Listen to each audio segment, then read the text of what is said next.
Welcome to my channel, Humility. Have you practiced humility? Ang hirap kasi ng being humble. Napakahirap. What does the Bible say about it? If you want to be the first, be the last of all. Like, magsisimba ka, ang gaganda ng damit mo, hindi ka magpa-fashion show. Napupunta ka doon sa front para lang makikita yung magandang damit mo. So, kahit hindi maganda ang damit mo, sa likod ka lang. Maganda man ang damit mo, sa likod ka lang. Huwag masyado mag-fashion show. Pag may mga imbitasyon dyan, huwag kang masyado maging talker. Just be simple and set behind.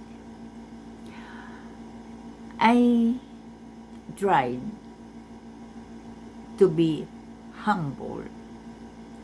In my college days, hindi naman kami mayaman, hindi talaga kaya, magkulihiyo ako.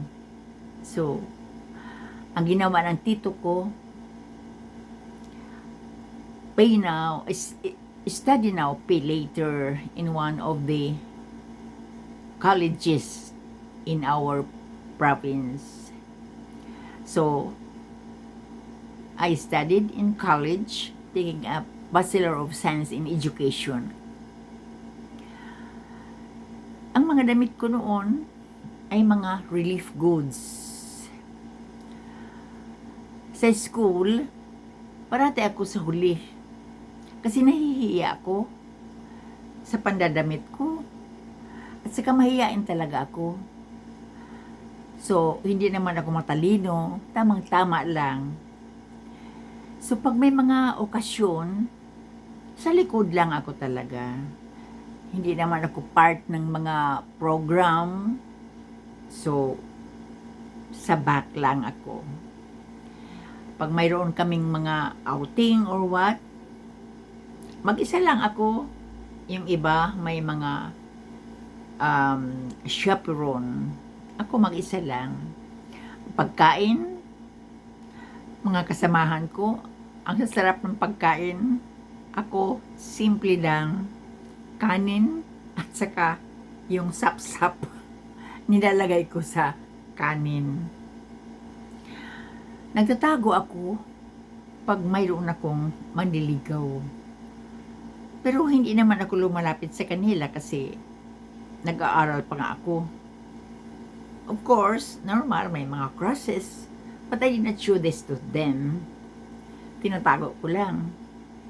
So, mayroong mga lalaki talaga na nakagusto din sa akin. May mga babae naman doon na mga anak na mga mayayaman at mga magaling, mga matatalino, mga sosyal.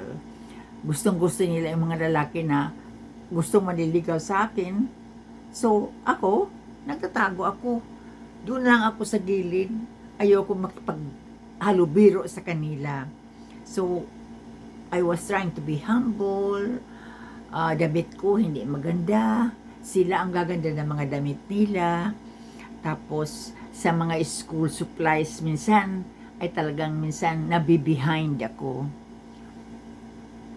So even with that, yung mga lalaki na mga officials pa in different departments and also matatalino, mga gwapo, ay ako naman talaga ang nilalapitan tuloy na mahiyain, parating sa gilid. Yung damit ko hindi magaganda compared sa kanila ang gaganda mga damit.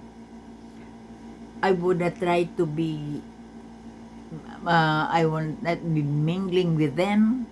Sa gilid lang ako, sa huli ako parati. Pero ako naman ang nilalapitan at tinahabol nila. So, I think yan ang fruits of being humble in small ways, most especially if you will be a leader, if you want to lead, be the first, but the last of all. Bye.